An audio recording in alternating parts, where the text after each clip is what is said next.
Hi friends, welcome back to our channel. 7ാം ക്ലാസ്സിലെ കേരള പാഠാവലിയിലെ 3ാമത്തെ യൂണിറ്റിലെ 1ാമത്തെ പാഠഭാഗമാണ് നമ്മൾ ഈ വീഡിയോയിലൂടെ നോക്കാൻ പോകുന്നത്. അപ്പൊ നമ്മൾ 2 യൂണിറ്റ് മുഴുവനായിട്ട് പഠിച്ചു, എക്സാമും കഴിഞ്ഞു. ഇനി നമുക്ക് 3ാമത്തെ യൂണിറ്റ് ആണ് പഠിക്കാനുള്ളത്. അപ്പൊ 2ാമത്തെ യൂണിറ്റ് വരെയുള്ള എല്ലാവരുടെയും നോട്ട്സ് കംപ്ലീറ്റ് ആയിരിക്കും എന്ന് വിചാരിക്കുന്നു. അല്ലാന്നുണ്ടെങ്കിൽ നിങ്ങൾ ജസ്റ്റ് പ്ലേലിസ്റ്റ് ചെക്ക് ചെയ്താൽ നിങ്ങൾക്ക് ഓരോ ചാപ്റ്റർ വൈസ് ആയിട്ട് കാണാൻ കഴിയും. അപ്പൊ നമുക്ക് നേരെ 3ാമത്തെ യൂണിറ്റിലേക്ക് കടക്കാം. മൊഴി പൊഴിയുമഴക് എന്നുള്ള പാഠഭാഗമാണ്. അതാണ് നമ്മുടെ യൂണിറ്റിന്റെ പേര്, മൊഴി പൊഴിയുമഴക്. വാക്കെന്റെ അമ്മയും അച്ഛനുമാകുന്നു, വാക്കിൻ വിരൽ തൂങ്ങിയല്ലോ നടക്കുന്നു. പ്രൊഫസർ വി മധുസൂദനൻ നായരുടെ 2 വരികളാണ് ഇവിടെ തന്നിട്ടുള്ളത്. അപ്പോ ഇവിടെ എന്താണ് കൂട്ടുകാരെ, ആരാണ് പ്രൊഫസർ മധുസൂദനൻ നായർ എന്ന് നിങ്ങൾക്കറിയുമോ? മലയാളത്തിലെ പ്രശസ്ത കവിയും ഒരു അധ്യാപകനുമാണ്. 1949 തിരുവനന്തപുരത്താണ് അദ്ദേഹം ജനിച്ചത്. ആധുനിക കവികളിൽ ശ്രദ്ധേയനായ ഇദ്ദേഹം ആലാപനത്തിലൂടെ കവിതയെ ജനപ്രിയമാക്കുന്നതിൽ പ്രധാന പങ്കുവഹിച്ച ഒരാളാണ്. കൂടാതെ നാറാണത്ത് ഭ്രാന്തൻ ആണ് പ്രശസ്തമായ കവിത. അതുപോലെ ഭാരതീയം, അഗസ്ത്യ ഹൃദയം, ഗാന്ധി, സീതായനം തുടങ്ങിയ നിരവധി കവിതകളും രചിച്ചിട്ടുണ്ട്. കേരള സാഹിത്യ അക്കാദമി പുരസ്കാരങ്ങള്, പത്മപ്രഭ പുരസ്കാരങ്ങൾ തുടങ്ങിയവ ലഭിച്ചിട്ടുമുണ്ട്. ഓക്കെ, അപ്പോ ഇദ്ദേഹത്തിന്റെ ഒരു 2 വരിയാണ് ഇവിടെ തന്നിട്ടുള്ളത്. വാക്കിന്റെ അച്ഛനും അമ്മയുമാകുന്നു, വാക്കിൻ വിരൽ തൂങ്ങിയല്ലോ നടക്കുന്നു എന്നുള്ളതാണ്. ഇനി ഇവിടെ ഒരു ചെറിയ ഒരു മരം തന്നിട്ടുണ്ട്. അതിൽ ഒരുപാട് കാര്യങ്ങൾ തന്നിട്ടുണ്ട്. കഥ, കവിത, പഴഞ്ചൊല്ല്, കടങ്കഥ, ശൈലി, നോവല്, നാടകം, ലേഖനം, ഇതെല്ലാം നമുക്ക് അവിടെ തന്നിട്ടുണ്ട്. ഇനി വാക്കുമരത്തിൽ എന്തെല്ലാമാണുള്ളത്, ഏതൊക്കെ സാഹിത്യ രൂപങ്ങളാണ് ഇതിലുള്ളത്, ഇവയിൽ ചിലത് ക്ലാസ്സിൽ അവതരിപ്പിക്കൂ എന്ന് പറഞ്ഞിട്ടുണ്ട്. അപ്പോ ഇവിടെ ഏതൊക്കെയാണുള്ളത്? വാക്കുമരത്തിൽ നാം കാണുന്നത് കഥ, കവിത, നോവൽ, നാടകം, ലേഖനം, കടങ്കഥ, പഴഞ്ചൊല്ല്, ശൈലി എന്നിവയാണ്. ഓക്കെ, ഇതിൽ ഓരോന്നും നിങ്ങൾക്ക് അറിയാവുന്നതാണ്. എന്താണ് പഴഞ്ചൊല്ല് എന്നറിയാം, അതുപോലെ കഥ, കവിത എന്തൊക്കെയാണെന്ന് അറിയാം അല്ലെ. അപ്പൊ ഇതിൽ ഏതെങ്കിലും ഒക്കെ നിങ്ങൾ ക്ലാസ്സിൽ അവതരിപ്പിക്കാവുന്നതാണ്. ഇനി നമുക്ക് നേരെ നമ്മുടെ പാഠഭാഗത്തിലേക്ക് കടക്കാം. വാക്കുകളുടെ നടനം, വരകളുടെ ലയനം, ഭാഷ ചിലങ്ക കെട്ടുന്നു എന്നുള്ള ഒരു കോഡ്സ് ആണ് ഇവിടെ തന്നിട്ടുള്ളത്. കാവ്യ നർത്തകി എന്നതാണ് നമ്മുടെ ഈ കവിതയുടെ പേര്. അപ്പൊ നമുക്ക് കവിത ഒന്ന് വായിച്ചു നോക്കാം. കനകച്ചിലങ്ക കിലുങ്ങി കിലുങ്ങി, കാഞ്ചനക്കാഞ്ചി കുലുങ്ങി കുലുങ്ങി, കടമിഴി കോണുകളിൽ സ്വപ്നം മയങ്ങി, കതിരുതിർപ്പു പുഞ്ചിരി ചെഞ്ചുണ്ടിൽ തങ്ങി, ഒഴുകുമുടയാടയിലൊളികളിൽ ചിന്നി, അഴകൊരുടലാർന്ന പോലങ്ങനെ മിന്നി, മതിമോഹന ശുഭ നർത്തനമാടുന്ന ഈ മഹിതേ, മമ മുന്നിൽ നിന്നു നീ മലയാള കവിതേ, 1000 സ്വർഗങ്ങൾ സ്വപ്നവുമായെത്തി, മായികേ നീ നടനം നടത്തി, പുഞ്ചിരി പെയ്താടു നീ ലളിതേ, തുഞ്ചന്റെ തത്തയെ കൊഞ്ചിച്ച കവിതേ, അഞ്ചിക്കുഴഞ്ഞഴിഞ്ഞാടു ഗുണമിളിതേ, കുഞ്ചന്റെ തുള്ളലിൽ മണി കൊട്ടിയ കവിതേ, പലമാതിരി പല ഭാഷകൾ പല ഭൂഷകൾ കെട്ടി, പാടിയുമാടിയും പല ജ്യേഷ്ഠകൾ കാട്ടി, വിഭ്രവ വിഷവിത്തു വിരക്കിലി ഹൃദ്യമേ, വിസ്മരിക്കില്ല ഞാൻ നിന്നെ സുഷമേ, തവ തലമുടിയിൽ നിന്നൊരു നാരു പോരും, തൈകെ നിന്നെഴുത്തട്ടെ പെരുമയും പേരും, പോവുന്നു നിൻ നൃത്തം നിർത്തി നീ ദേവി, അയ്യോ പോവല്ലേ പോവല്ലേ ദേവി. സ്വരരാഗസുധ എന്നതിലെ ചങ്ങമ്പുഴ കൃഷ്ണൻപിള്ളയുടെ കവിതയാണ് ഇവിടെ തന്നിട്ടുള്ളത്. അപ്പോ കവിത നമുക്ക് മനസ്സിലായി. എന്തിനെ കുറിച്ചിട്ടുള്ള കവിതയാണ്? മലയാള ഭാഷയെ കുറിച്ചിട്ടുള്ള കവിതയാണ്. ഇവിടെ മലയാള ഭാഷയാണ് കവി നർത്തകിയായിട്ട് വിസ്മയിപ്പിച്ചിട്ടുള്ളത്. അപ്പൊ അതിന്റെ ഓരോ കാര്യങ്ങളാണ് പറയുന്നത്. മലയാള ഭാഷയെ കുറിച്ചിട്ടും എങ്ങനെയാണ് കവി നൃത്തമാടുന്നത്, അതുപോലെ തന്നെ കാവ്യ നർത്തകി കവിയുടെ മുന്നിൽ സ്വർണ്ണ ചിലങ്കകൾ കിലുക്കിക്കൊണ്ടും സ്വർണ്ണ അരഞ്ഞാണം കുലുക്കിക്കൊണ്ടും മതിമറന്ന് നൃത്തം ചെയ്യുകയാണെന്ന് പറയുന്നുണ്ട്. അവളുടെ കണ്ണുകളിൽ സ്വപ്നം മയങ്ങി കിടക്കുന്നു, അതുപോലെ തന്നെ അവളുടെ ചെഞ്ചുണ്ടിൽ പുഞ്ചിരി വിടർന്നു നിൽക്കുന്നു. താളത്തിൽ ഒഴുകുന്ന വസ്ത്രങ്ങളുടെയും സ്വർണ്ണാഭരണങ്ങളുടെയും ശോഭയിൽ സൗന്ദര്യമാർന്ന രൂപമായി മലയാള കവിത കവിയുടെ മുന്നിൽ നൃത്തമാടുകയാണ്.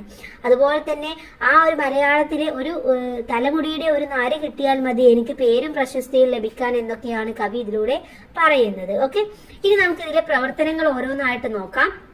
ഒന്നാമത്തേത് വായിക്കാൻ പറയാം എന്ന പ്രവർത്തനമാണ്. കവിയുടെ മുന്നിൽ നർത്തകിയായി വന്നിരിക്കുന്നത് ആരാണെന്നാണ് ചോദിച്ചിട്ടുള്ളത്.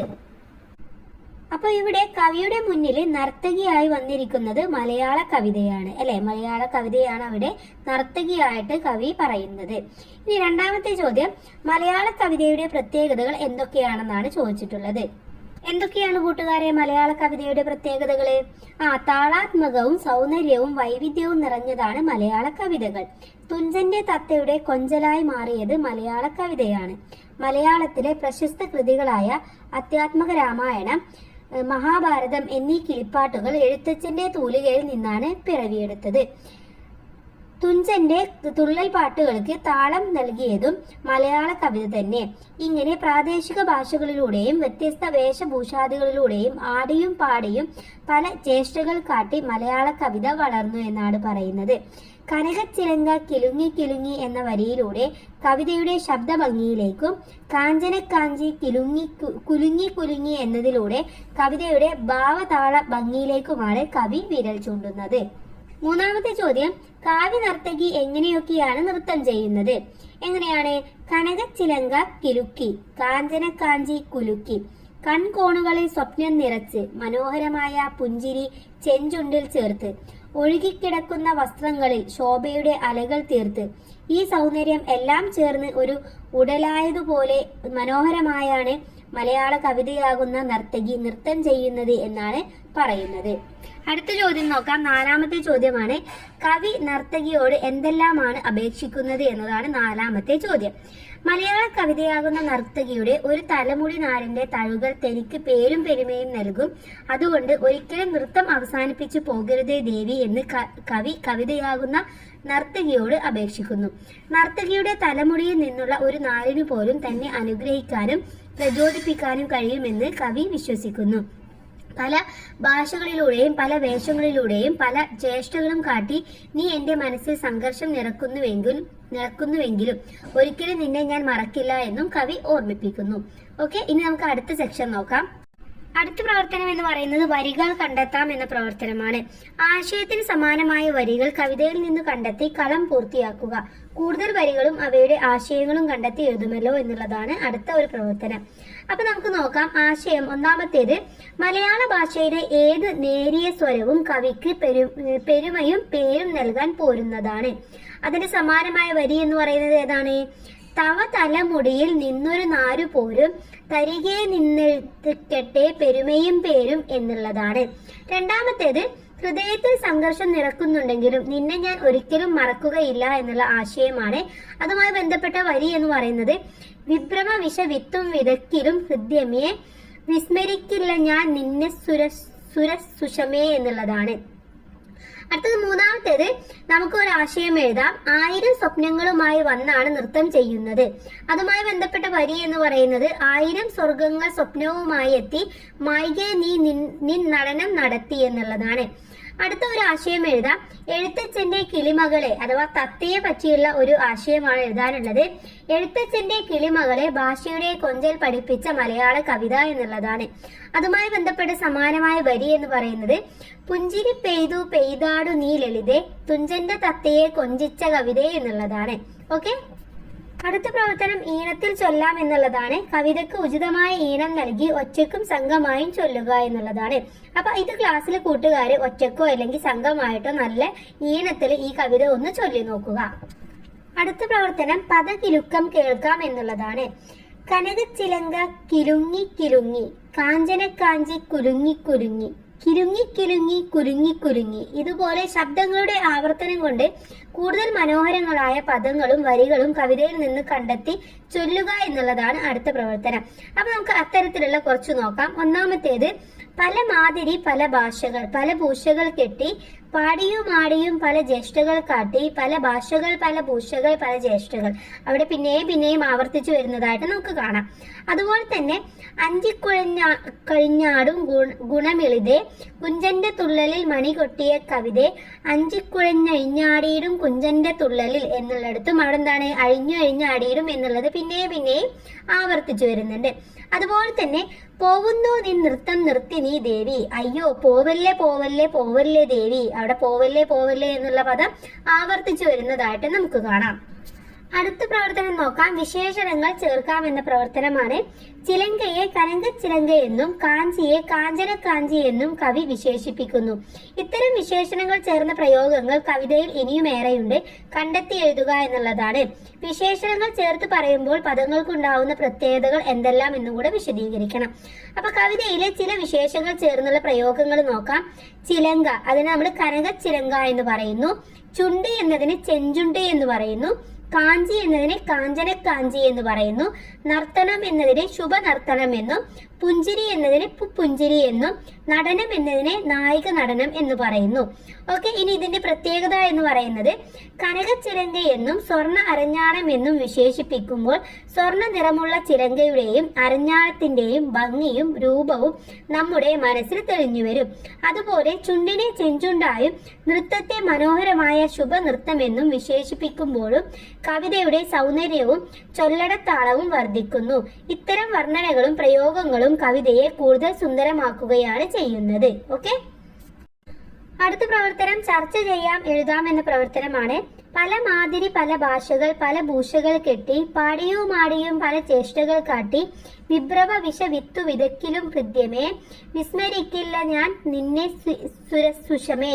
ഈ വരികളിൽ മലയാള കവിതയോടുള്ള കവിയുടെ താല്പര്യം എത്രത്തോളം പ്രകടമാകുന്നുണ്ട് ചർച്ച ചെയ്ത് കുറിപ്പ് തയ്യാറാക്കാനാണ് പറഞ്ഞിട്ടുള്ളത്. അപ്പൊ ഈ ഒരു വരികളുടെ വെളിച്ചത്തിൽ വേണം നമ്മൾ കുറിപ്പ് തയ്യാറാക്കാൻ. നമുക്ക് എഴുതി നോക്കാം. കാവ്യനർത്തകി എന്ന കവിതയുടെ കേന്ദ്ര ആശയം മലയാള കവിതയോടുള്ള കവിയുടെ അഗാധമായ സ്നേഹവും ആദരവുമാണ്. മലയാള കവിതയുടെ വൈവിധ്യവും പ്രത്യേകതകളും വ്യക്തമാക്കുന്ന വരികളാണ് മുകളിൽ കൊടുത്തിരിക്കുന്നത്. ദേശഭേദമനുസരിച്ച് മലയാള ഭാഷയ്ക്കും വ്യത്യാസങ്ങൾ കാണാം. 6 മലയാളിക്ക് 100 ഭാഷ എന്ന ചൊല്ല് തന്നെ അങ്ങനെ ഉണ്ടായതാണ്. പല മാതിരി പല ഭാഷകൾ എന്ന് ചങ്ങമ്പുഴ പറയുന്നത് ഇക്കാര്യമാണ്. തിരുവനന്തപുരം മുതൽ കാസർഗോഡ് വരെ എത്രയെത്ര പ്രാദേശിക വ്യത്യാസമാണ് മലയാളത്തിലുള്ളത്. പലതരത്തിൽ ആടിയും പാടിയും ജ്യേഷ്ഠകൾ കാണിച്ചും ഭാഷ കാണപ്പെടുന്നു.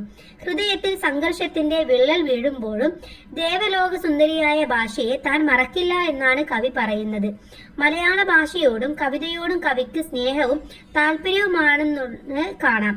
മലയാള കവിതയുടെ തലമുടി നാരിനോളം മാത്രം മതി തനിക്ക് പേരും പെരുമയും ലഭിക്കാനെന്നും കവി പറയുന്നു. ഭാഷയുടെ വൈവിധ്യവും സൗന്ദര്യവും എല്ലാം പലതരത്തിൽ ചങ്ങമ്പുഴയുടെ കവിതയിൽ പ്രത്യക്ഷപ്പെടുന്നുണ്ട്. ഇനി പാഠഭാഗത്തിലെ അവസാനത്തെ പ്രവർത്തനമാണ് കണ്ടെത്താം ശേഖരിക്കാം. മറ്റുള്ള ഭാഷകൾ കേവലം ധാത്രിമാർ മർത്യനു പെറ്റമ്മ തൻ ഭാഷതാൻ എന്നുള്ളത് വള്ളത്തോൾ നാരായണ മേനോന്റെ ഒരു കവിതയിലെ വരികളാണ്. ഇതുപോലെ മാതൃഭാഷയുടെ പ്രാധാന്യം വ്യക്തമാക്കുന്ന കൂടുതൽ വരികൾ കണ്ടെത്തി ശേഖരണ പുസ്തകത്തിൽ ഉൾപ്പെടുത്തുക. മാതൃഭാഷാ ദിനത്തിലും ഭാഷോത്സവത്തിലും കവിതകൾ ചൊല്ലി അവതരിപ്പിക്കുമല്ലോ എന്ന് പറഞ്ഞിട്ടുണ്ട്. അവ നമുക്ക് ഭാഷയുടെ പ്രാധാന്യത്തെ പറയുന്ന കുറച്ച് കവിതകൾ പരിചയപ്പെടാം. 1. അച്ഛനും അമ്മയും പ്രണയിച്ച ഭാഷ മലയാളം. കുമ്പിളിൽ കഞ്ഞി വിശപ്പു മാറ്റുവാൻ വാക്ക് തന്ന മലയാളം. പെങ്ങളോടെല്ലാം പറഞ്ഞു തളിർക്കുവാൻ വന്ന മലയാളം. കൂടി പേരെന്നതറിഞ്ഞു പിണങ്ങുവാൻ ആയുധം തന്ന മലയാളം. കുരീപ്പുഴ ശ്രീകുമാറിന്റെ ഒരു കൊച്ചു കവിതയാണ്. മറ്റൊരു കവിത നോക്കൂ. മലയാളമാണ് എന്റെ മാതൃഭാഷ, മലനാടിനെന്ന അഭിമാന ദേശഭാഷ, മഹിമകൾ നിറയുന്ന മധുരഭാഷ, മലയാളികൾക്ക് തൻ ജീവഭാഷ, തുഞ്ചനും കുഞ്ചനും ചെറുശ്ശേരിയും തൊഴിലുണർത്തിപ്പോന്ന കാവ്യഭാഷ. ശിവൻ മുപ്പത്തടത്തിൻ്റെതാണ്. അടുത്തത് അമ്മയിൽ നിന്നും മമ്മിഞ്ഞയോടൊത്തു ഭാഷ മോന്തി കുടിച്ചവരാണ് നാം. അന്ന് നമ്മൾ വെറുത്തില്ല ഭാഷയെ, സ്നേഹമില്ലാതെ കണ്ടില്ല ഭാഷയിൽ. ഇപ്രപഞ്ചവും നമ്മൾക്ക് പെറ്റമ്മ, അമ്മയിൽ നിന്നുമൊക്കെ പഠിക്കണം. നീലവാനം ചുമരുകൾ തീർക്കുന്ന പാഠശാലയിൽ പാറിപ്പറക്കണം. പാട്ടുപാടി കളിക്കണം കൂട്ടരെ, കൂട്ടുകൂടി പഠിക്കണം. എം സജീന്ദ്രന്റെ ഒരു കൊച്ചു കവിതയാണ്. അപ്പൊ ഇതൊക്കെ ഭാഷയുടെ പ്രാധാന്യത്തെ കുറിച്ച് മനസ്സിലാക്കുന്ന കവിതകളാണ്. ഓക്കെ, അപ്പൊ ഇത്രയുമാണ് നമ്മുടെ ഈ ഒരു പാഠഭാഗത്തിലെ പ്രവർത്തനങ്ങൾ എന്ന് പറയുന്നത്. എല്ലാ പ്രവർത്തനങ്ങളും അവയുടെ ഉത്തരവും നമ്മൾ ഡീറ്റെയിൽ ആയിട്ട് തന്നെ നോക്കി. എല്ലാ കൂട്ടുകാർക്കും താങ്ക്സ് ഫോർ വാച്ചിങ്.